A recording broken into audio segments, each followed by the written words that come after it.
Lights, camera, action.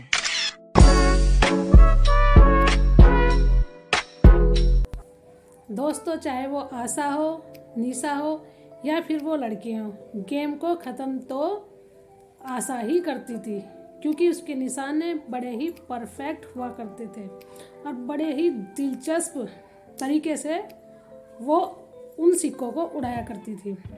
तभी बाद में जब सभी बच्चे गुस्सा आ जाता था, पैसे जीत लेने के बाद चिड़चिड़े हो जाते थे, तो जो आशा थी वो थोड़ी दयावान भी थी और फिर वो कहती थी चलो ठीक है, आज मैं आपको उधार दे रही हूँ, कल मुझे वापस दे देना, तभी अब से आगे खेल बढ़ेगा।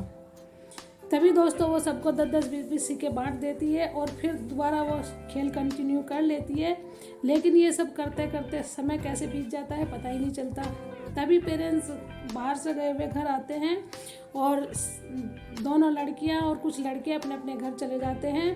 तभी वे अपने माता पिता का हाथ बंटवाते हैं खाना बनाने में और जो है कपड़े धोने में, साफ़ सफाई करवाने में, क्योंकि कुछ बच्चे ऐसे होते हैं जिनको कहने की ज़रूरत ही नहीं पड़ती, क्योंकि उनको लगता है अगर हमारे माता पिता काम कर रहे हैं तो हमें उनका साथ देना चाहिए और हर वक्त वो उनके छोटे छोटे काम को इजीली लेकर ख़त्म करवा देते थे।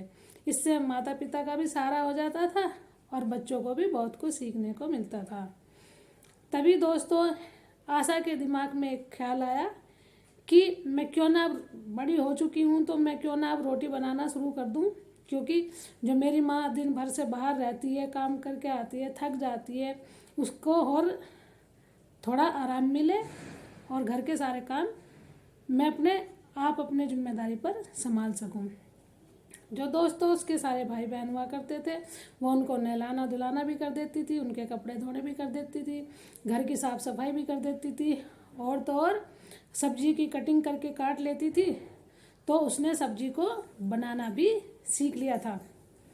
दोस्तों शुरू शुरू में हल्का फुल्का मसाला मिर्चें कम हुई, थोड़ी कच्ची पक्की हुई, लेकिन धीरे धीरे 15-20 दिन बाद कंटिन्यू उसने खाना सब्जी सीखने के साथ साथ रोटी बनानी भी सीखने की कोशिश कर रही थी।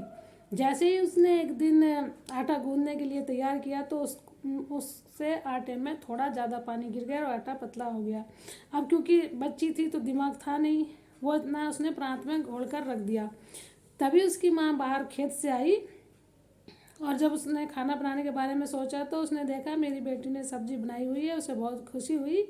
उसने देखा कि उसने आटा पतला कर दिया तो थोड़ा आशा को डांटने लगी और बोली मैंने तो मना किया था, अभी आटा नहीं गूंदना। उसने कहा माँ मैं चाहती थी आपके आने से पहले रोटी भी बना डालूं, लेकिन माँ ने कहा रोटी इतनी आसान बात नहीं होती है, चलो ठीक है मैं इसमें आटा मिला देती हूँ और आपको गूंद के दिखाऊंगी, आप मुझे देखना और तब बाद में सीख लेना। तभी आशा ने ऐसे ही किया और उसमें आटा मिलाकर आटा गूंदने के लायक बना दिया। उसमें सूखा आटा मिलाकर गूंदने के लायक माँ ने बना दिया। तभी आशा ने धीरे धीरे रोटी बनाने की कोशिश की तो रोटी टेढ़ी मेढ़ी बन रही थी, उसको अच्छा नहीं लग रहा था। फिर माँ कहने लगी कोई बात नहीं, आज नहीं तो आप कल सीख लोगे पक्का। फिर कल भी ऐसे ही हुआ। फिर माँ ने कहा कोई बात नहीं, हार नहीं मानते, आप 2-4 दिन बाद सीख लेना।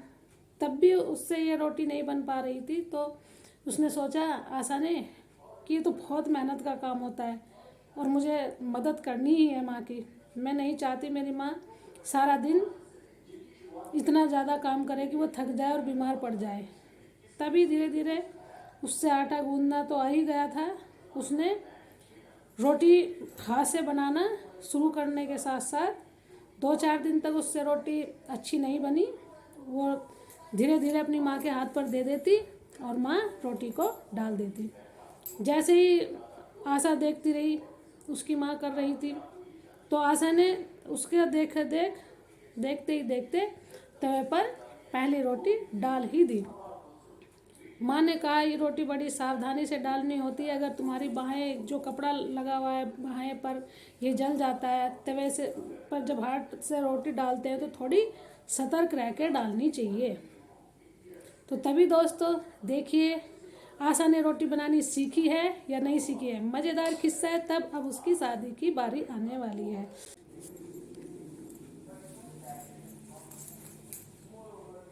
दोस्तों जब वे मंदिर से लौट रही होती हैं तो ये देखिए मज़ेदार किस्से के साथ, जब वो अपने वहाँ आती है ससुराल में, या लड़का अपने घर लेकर दुल्हन को आता है मंदिर से फूल झांटी खेलने के बाद, तो तभी उसकी ननद और बुआएं गेट में खड़ी हुई रहती हैं और कहती हैं आप दोनों को अंदर प्रवेश जब भी मिलेगा जब हमारी धेली रुकाई रस्म पूरी होगी। अब हम धेली पर खड़े हुए हैं, आप हमें 1100 रुपये दीजिए और हम आपको अंदर जाने देंगे।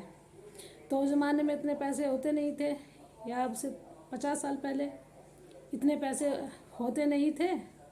तभी लड़का बोलता है आप बहू को ले जाइए, मैं अंदर नहीं आऊँगा और मैं पैसे नहीं देता, क्योंकि वो भी छेड़ रहा होता है, उसको भी पता होता है और इतने पैसे तो होते नहीं थे।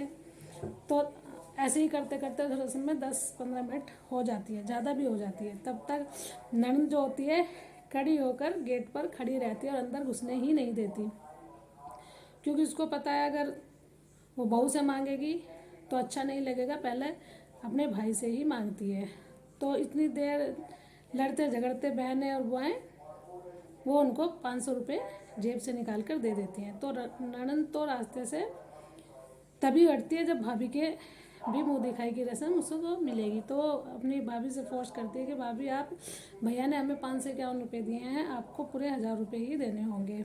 तभी जो है भाभी अब क्या बोले, और वो कहाँ से दे, उसके पास पैसे तो होते हैं, लेकिन वो ये सोचती है कि मुझे इनसे कम ही देने चाहिए, क्योंकि इसमें मेरा ही मान है, नहीं तो अच्छा नहीं लगेगा इनको। वो ये सब कुछ उसी समय सोच लेती है, लेकिन सभी लड़कियां उसका हौसला अफजाई करते हुए बोलती हैं, फोर्स करते हैं, नहीं भाभी आप इनसे ज़्यादा दो, इनसे ज़्यादा दो।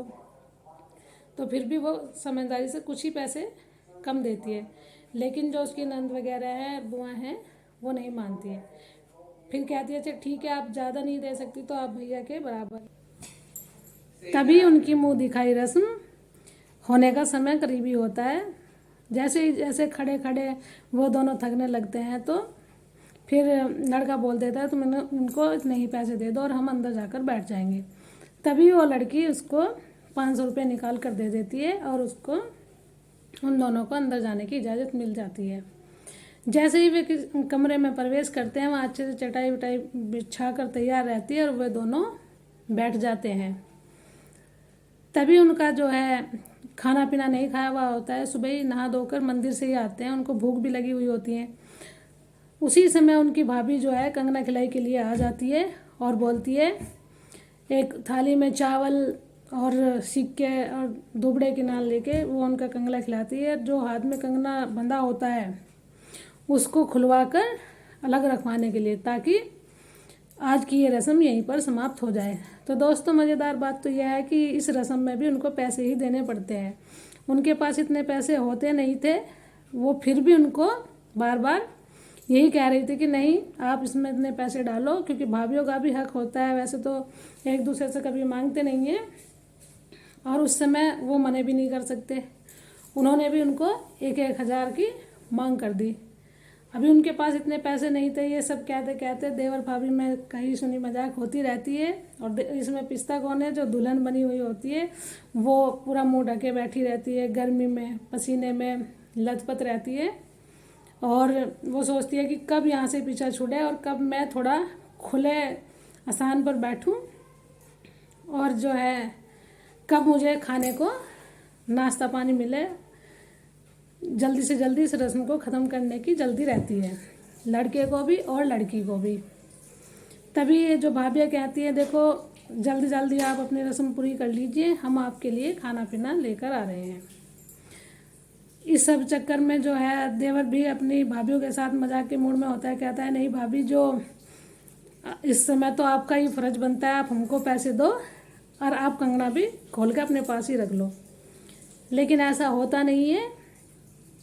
फिर धीरे धीरे करके जो उनकी मम्मी आती कहती नहीं बेटा ये जो शगुन है ये आपको अपनी भाभीयों को देना पड़ेगा और आपकी कंगना खुलाई रस्म यहीं पर ख़त्म हो जाएगी। तो जैसे वो अपनी जेब में हाथ डालता है, इतने पैसे होते नहीं है, मुश्किल से उसकी जेब में जो है 500 रुपये निकलते हैं। 500 में से वो उसको 250 रुपये दे देता है अपनी भाभी को। इतने ही फिर पोर्स उसकी भाभी के लिए करते हैं और वे बोलते हैं कि भाभी आपको भी पैसे देने पड़ेंगे, अब भाभी तो यही सब कुछ देख रही थी कि मैं दूं या ना दूं। उसको तो इतनी जल्दी थी कि जैसे भी करके पीछे छूट जाए और साड़ी में से गर्मी लग रही थी, हल्के कपड़े हो जाए, चुनरी वगैरह उतार लें।